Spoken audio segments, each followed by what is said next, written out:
Cuando hable con alguien, no empiece discutiendo las cosas en que hay divergencia entre los dos. Empiece destacando y siga destacando las cosas en que están de acuerdo. Siga acentuando, si es posible, que los dos tienden al mismo fin y que la única diferencia es de método y no de propósito. Haga que la otra persona diga sí, sí, desde el principio. Evite, si es posible, que diga no. Un no como respuesta, dice el profesor Overstreet, es un obstáculo sumamente difícil de vender. Cuando una persona ha dicho no, todo el orgullo que hay en su personalidad exige que sea consecuente consigo mismo. Tal vez comprenda más tarde que ese no fue un error, pero de todos modos tiene que tener en cuenta su precioso orgullo. Una vez dicha una cosa, tiene que atenerse a ella. Por lo tanto, es de primordial importancia que lancemos a una persona en la dirección afirmativa. El orador hábil obtiene desde el principio una serie de síes como respuesta. Con ello ha puesto en movimiento en la dirección afirmativa los procesos psicológicos de quienes lo escuchan. Es como el movimiento de una bola de billar. Impúlsesela en una dirección y se necesita cierta fuerza para desviarla, mucha más para enviarla de vuelta en la dirección opuesta. Son muy claros aquí los patrones psicológicos cuando una persona dice no, y en realidad quiere decir sí. Ha hecho mucho más que pronunciar una palabra de dos letras. Todo su organismo, glandular, nervioso, muscular, se aúna en un estado de rechazo. Suele haber, en un grado diminuto pero a veces perceptible, una especie de retirada física o de prontitud para la retirada. Todo el sistema neuromuscular, en suma, se pone en guardia contra la aceptación. Por lo contrario, cuando una persona dice sí, no se registra ninguna de estas actividades de retirada. El organismo está en una actitud de movimiento positivo, aceptable, abierta. Por ende, cuantos más sí podamos incluir desde un comienzo, tanto más probable es que logremos captar la atención del interlocutor para nuestra proposición final. Es una técnica muy sencilla, esta respuesta afirmativa, y cuán descuidada. A menudo parece que la gente lograra un sentimiento de importancia mediante el antagonismo inicial en una conversación. Si hacemos que un estudiante o un cliente o un hijo o un esposo o una esposa diga no en un comienzo, necesitaremos la sabiduría y la paciencia de los ángeles para transformar esa erizada negativa en una afirmativa. El empleo de esta técnica del sí permitió a James Everson, cajero del Greenwich Savings Bank de Nueva York, obtener un nuevo cliente que en el caso contrario se habría perdido. Este hombre, relató Everson, entró a abrir una cuenta y yo leí la solicitud acostumbrada para que la llenara. Respondió de buen grado a algunas de las preguntas, pero se opuso rotundamente a responder a otras. Antes de empezar mi estudio de las relaciones humanas, yo habría dicho a este futuro cliente que si se negaba a dar la información al banco, tendríamos que negarnos a aceptar su cuenta. Me avergüenza confesar que en el pasado hice muchas veces tal cosa. Naturalmente, un ultimátum como ese me daba la impresión de mi importancia. Demostraba que yo era el que mandaba y que no se podían desobedecer las reglas del banco. Pero esa actitud no causaba, por cierto, una sensación de bienvenida y de importancia al hombre que entraba a confiarnos sus depósitos. Esa mañana resolví emplear el sentido común.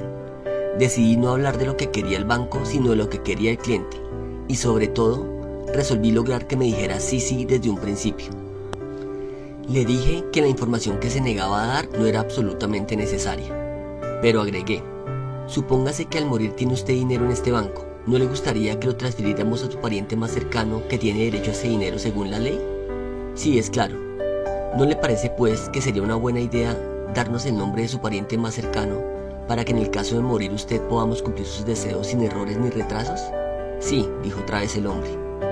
Se suavizó y cambió la actitud del cliente cuando comprendió que no pedíamos la información para beneficio del banco, sino para el suyo.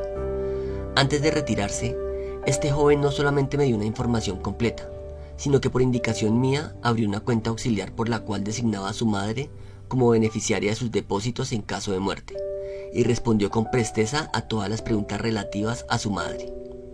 Comprobé que al hacerle decir sí desde un comienzo, le había hecho olvidar la cuestión principal y responder complacido todas las cosas que yo quería. Había en mi territorio un hombre a quien nuestra compañía deseaba vender motores. Nos contaba otra vez el señor Joseph Allison, vendedor de la Westinghouse. Mi predecesor lo había visitado durante 10 años sin conseguir nada. Cuando yo me hice cargo del territorio, seguí insistiendo durante 3 años sin lograr nada. Por fin, al cabo de 13 años de visitas y esfuerzos, conseguimos venderle unos pocos motores. Yo tenía la seguridad de que si esos motores daban buen resultado nos compraría varios centenares. Estas eran mis esperanzas. Yo sabía que los motores darían resultado, de modo que cuando lo visité 3 semanas más tarde, iba encantado de la vida. Pero no me duró mucho el entusiasmo, porque el jefe de mecánicos de la fábrica me recibió con este sorprendente anuncio: Allison, no puedo comprarle más motores. ¿Por qué? Quedé atónito. Porque esos motores recalientan mucho, no se les puede ni tocar. Yo sabía que de nada serviría discutir. Muchas veces lo había intentado infructuosamente. Pensé pues en obtener por respuesta sí, sí. Bien, dije, escuche señor Smith, estoy en un todo de acuerdo con usted. Si esos motores recalientan demasiado, no deben comprarlos más. Debe tener más motores que no se recalientan más de lo establecido por los reglamentos de la Asociación Nacional de Fabricantes Eléctricos, ¿no es así? Advirtió que era así. Ya había obtenido mi primer sí. La Asociación de Fabricantes Eléctricos dice en sus estipulaciones que un motor debidamente construido puede tener una temperatura de 72 grados Fahrenheit sobre la temperatura ambiente. ¿Es así? Sí, convino, es así, pero sus motores recalientan mucho más que eso. No discutí con él, solo le pregunté: ¿qué temperatura hay en la sala de los motores? Ah, dijo, unos 75 grados Fahrenheit. Bien, si la sala está a 75 grados y usted le agrega 72, se llega a un total de 147 grados Fahrenheit. ¿No se quemaría la mano si la pusiera usted bajo un chorro de agua caliente a una temperatura de 147 grados Fahrenheit? Otra vez se vio obligado a responder afirmativamente. ¿No sería una buena idea, pues, no poner la mano en esos motores? Sí, me respondió. Creo que usted tiene razón. Continuamos un rato la conversación y por fin mi interlocutor llamó a su secretario y concluyó conmigo un nuevo negocio para el mes siguiente. Necesité años de tiempo y mucho dinero en negocios perdidos antes de aprender que discutir no da beneficios, que es mucho más provechoso e interesante mirar las cosas desde el punto de vista del interlocutor y hacerle decir sí, sí desde un principio. Eddie Snow, patrocinador de nuestros cursos de Oakland, California, cuenta cómo se volvió buen cliente de un negocio solo porque el propietario logró hacerle decir sí, sí. Eddie se había interesado en la caza con arco y flecha y había gastado bastante dinero en la compra de equipo en un negocio de artículos deportivos. En una ocasión en que su hermano fue a visitarlo, quiso llevarlo de caza con él. Trató de alquilar un arco en ese mismo negocio. El empleado que atendió a su llamado telefónico le respondió sin más que no alquilaban arcos. De modo que Eddie llamó a otro negocio. He aquí su relato de lo que pasó. Me respondió un caballero muy agradable. Su respuesta a mi pedido de alquiler fue totalmente diferente a la que había recibido en el otro negocio. Me dijo que lamentablemente ya no alquilaban más arcos porque no le resultaba rentable. Después me preguntó si yo había alquilado alguna vez un arco. Le dije que sí, que lo había hecho años atrás.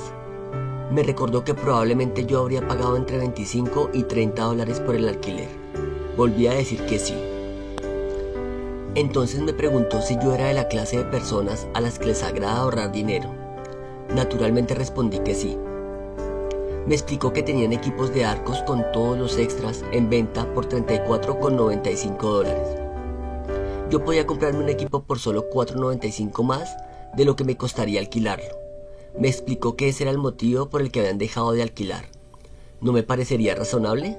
Mi respuesta, que volvió a ser afirmativa, llevó a mi adquisición de un equipo, y cuando fui al local a retirarlo le compré varios elementos más, y desde entonces he seguido siendo cliente de ahí. Sócrates, el tábano de Atenas, fue uno de los más grandes filósofos que haya habido. Hizo algo que solo un puñado de hombres han podido lograr en toda la historia. Cambió radicalmente todo el curso del pensamiento humano, y ahora, 24 siglos después de su muerte, se lo honra como a uno de nuestros hombres más hábiles para persuadir a los demás. ¿Sus métodos? ¿Decía a los demás que se equivocaban? ¿O no? Era demasiado sagaz para eso. Toda su técnica, llamada ahora método socrático, se basaba en obtener una respuesta de sí, sí. Hacía preguntas con las cuales tenía que convenir su interlocutor. Seguía ganando una afirmación tras otra, hasta que tenía una cantidad de síes a su favor. Seguía preguntando hasta que por fin, casi sin darse cuenta, su adversario se veía llegando a una conclusión que pocos minutos antes habría rechazado enérgicamente. La próxima vez que deseamos decir a alguien que se equivoca, recordemos al viejo Sócrates y hagamos una pregunta amable, una pregunta que produzca la respuesta sí, sí. Los chinos tienen un proverbio lleno de la vieja sabiduría oriental: quien pisa con suavidad va lejos. Estos chinos, tan cultos, han pasado 5000 años estudiando la naturaleza humana y han empleado en ello mucha perspicacia. Quien pisa con suavidad va lejos. La regla que hemos aprendido en este audio es: consiga que la otra persona diga sí, sí inmediatamente. Con ello usted logrará su propósito. Si te gustó este audio, dale clic en me gusta, compártelo y no olvides suscribirte.